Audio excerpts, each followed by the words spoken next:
Hello and welcome to the Saltcast. My name's Ryan Johnson, your host, and once again, I've got Danny Wright, Jason Parr, and Paul Johnson on with me today. Welcome, guys, and good morning. Hey, good morning. Great to be here.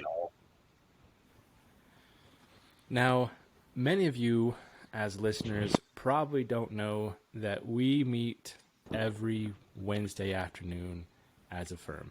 And it's something we've been doing for years. It's a great way for all of us who work remotely and in the office to reconnect and see what's going on in everybody's lives and in the firm. And one thing that was brought up that I thought was pretty interesting in the world of sales tax was Dan Peisner, who has been on the podcast many times in the past. He brought up that we're seeing a quite a large increase within our own client base, even of new audits in the state of Illinois.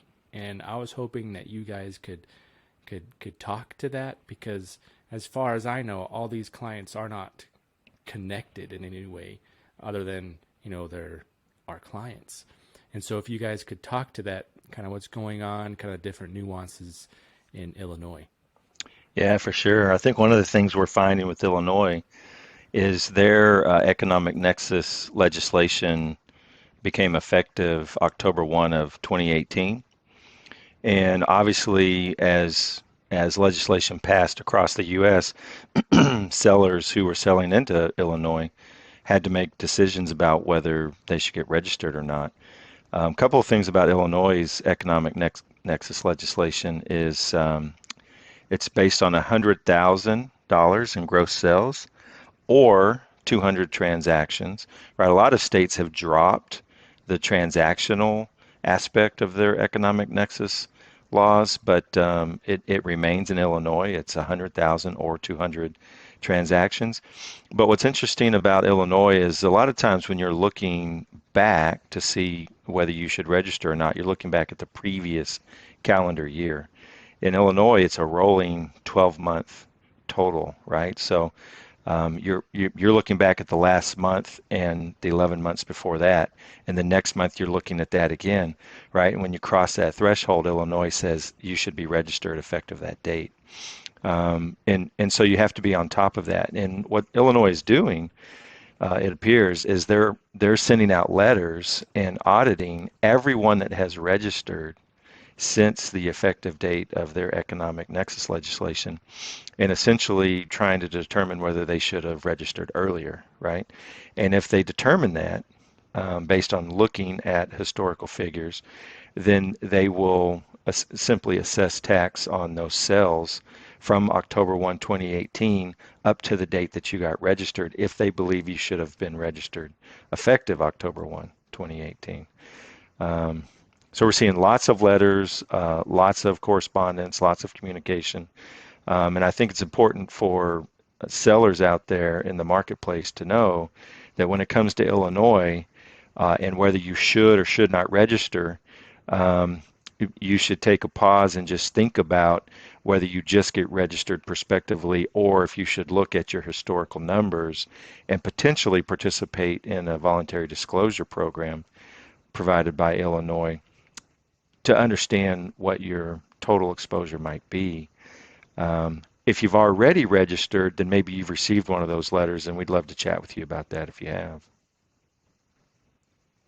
I think another thing that contributes to the increase in audits and additional traction from Illinois is that it's been 3 years now since that economic nexus legislation went into effect, and the statute of limitations in Illinois is also 3 years.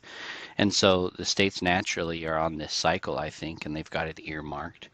And when we talk quite a bit when it comes to audits, that if you aren't registered in filing returns and you establish Nexus, whether it be physical or otherwise, then the state can go back as far as they can until you've established Nexus. So 3 years, if you had physical Nexus in 2015 and you're audited by the state of Illinois, sure, they could go all the way back to 2015 and assess tax on those transactions from when Nexus was established.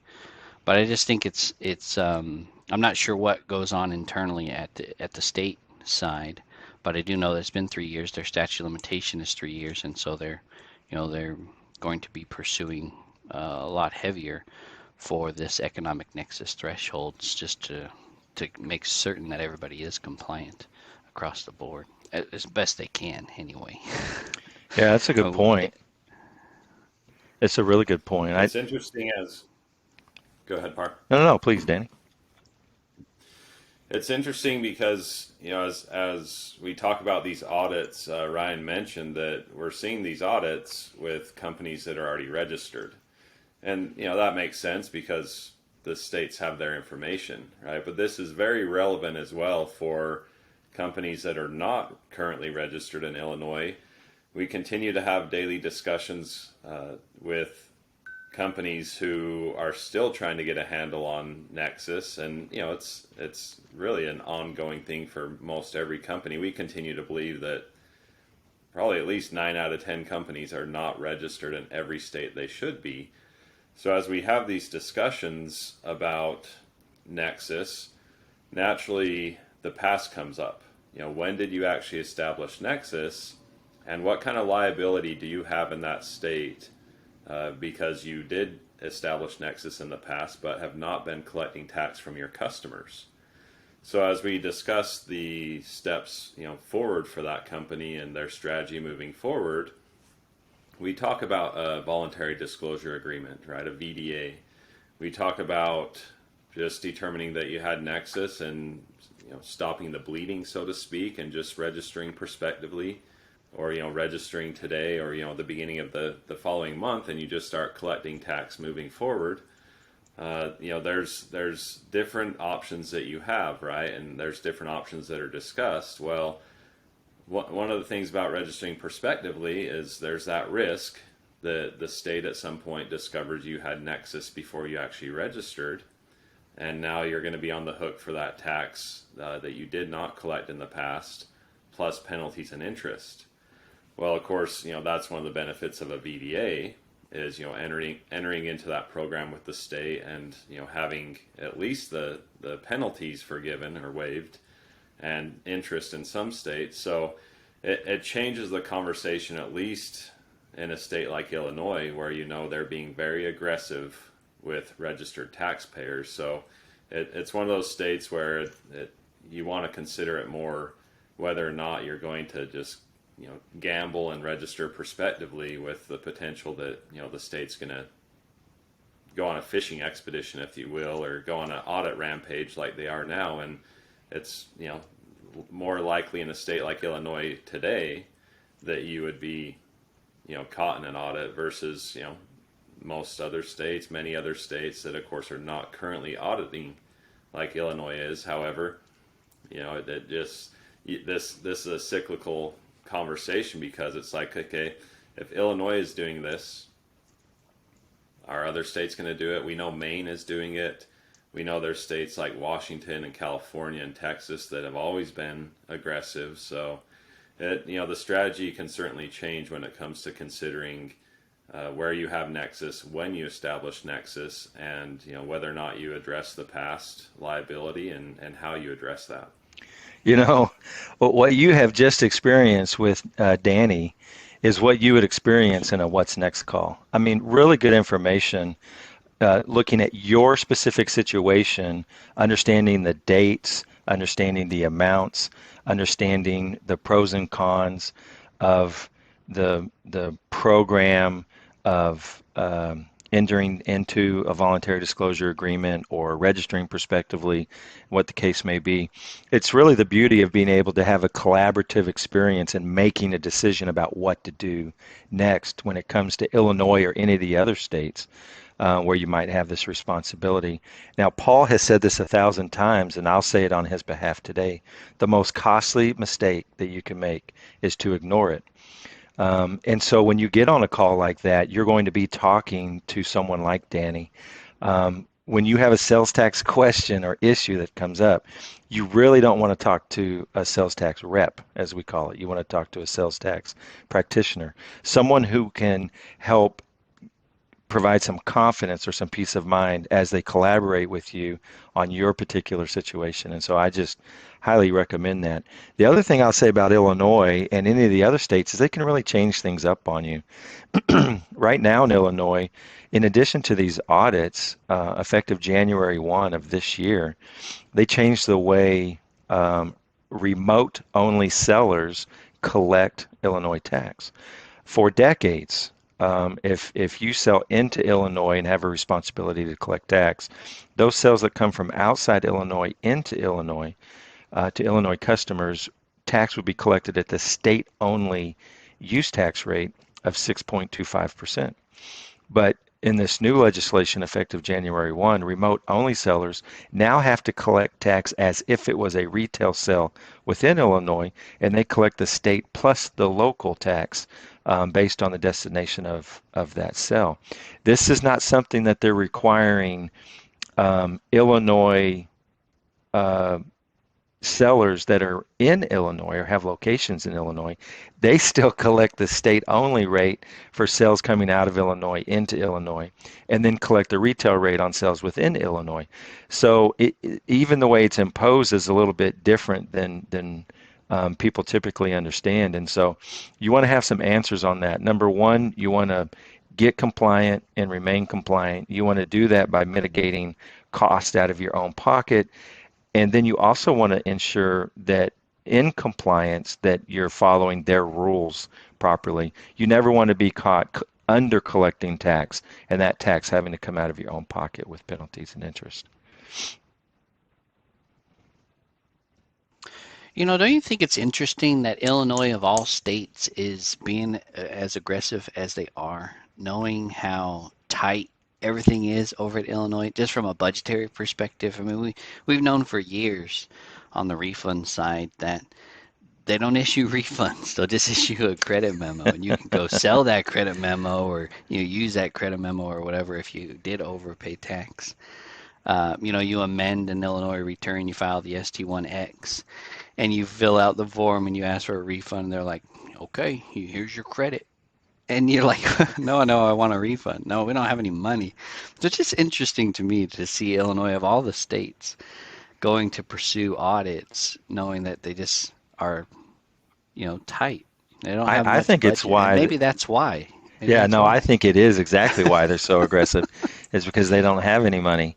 So they're trying to get every dollar possible. So as people register, they just want to find out, should you have been paying more or collecting more in the past. Yeah. But you're right. I mean, the IOU process of recovery, we've dealt with this quite a bit. Again, if you haven't had a refund review in the last couple of years, it makes total sense for you to have a recovery project performed. That's where we come in and look at your purchases, your acquisitions of expenses and fixed assets to run your operations within Illinois or any other state that may have exemptions on purchases that you make. But we come in and we identify where you might be overpaying tax, and then we go back to the state or to the vendors and get those taxes back. But in Illinois, everybody knows and has known for a long time that when you pursue that refund, you're going to get an IOU from the state of Illinois. You can use that credit against your remittances, ongoing remittances to Illinois, but if you're a manufacturer, let's say, and you don't collect tax on your sales, everything's wholesale, but you've overpaid tax on expenses and property used to produce, then you don't have a way to offset that. And the remedy in the marketplace, and this is the only state that I'm aware of this, state gives you a credit, an IOU. You don't have a way to use that credit. You can actually sell that credit at a discount at 92 cents on the dollar, 94 cents on the dollar, whatever the case may be, to a taxpayer in the state of Illinois who remits lots of tax, right? So we've actually done this. You can go to them, you can sell the credit to them. They'll give you the money at a discounted rate, and then they'll take that credit, which can be transferred to them, and they'll apply it to their next return to offset them out. So that's the process you have to go through in Illinois to be able to get the funds. But to your point, Paul, Yes, I think the audits are directly in response to we need every dollar we can possibly get from remote sellers. This situation in Illinois with credit memos, IOUs, reminds me of Dumb and Dumber, the movie, where Lloyd and Harry, right? They get that briefcase full of cash and they just go out and spend it. They go buy like a Lamborghini and go shopping and stuff, and then eventually, right, the bad guys, you could say, get to him and open the briefcase and it's just full of papers, right? That's with IOUs written on them, and it's like, don't worry, they're all there. It's like, so at least these IOUs are certainly worth more than the paper that Harry and Lloyd Christmas wrote on. But, That's exactly I right. mean, But maybe I kind of Illinois, indirectly just called the state of Illinois Dumb and Dumber, right? Sorry about that. or possibly, someone at the state saw the movie and said, "Hey, this might be an option." Good stuff. Good stuff. Ryan, you better cut us off before we get into cinema trivia. Well, I know growing up that Paul definitely has a vault worth of movie quotes. I do not have that ability. If Jenner, our director of sales tax return service, Jenner Bryson, some of you, our listeners will know him. If he was here, he would probably be able to actually quote out that entire scene that I'm talking about. So we'll bring him on sometime. I do not retain that information. Love it. But I am really appreciative you guys coming on today. I think this is, key information for everybody who, is doing e-commerce or business in the state of Illinois and they've registered recently or haven't, and they may be, getting a letter from the state of Illinois. And I think this podcast perfectly showcased, what we can do to help you guys. And we'd love to get on a call with you to discuss strategy and how to move forward and give you the peace of mind that you need. With that, thank you guys, and we hope to see you guys on another one. All right, have a good one.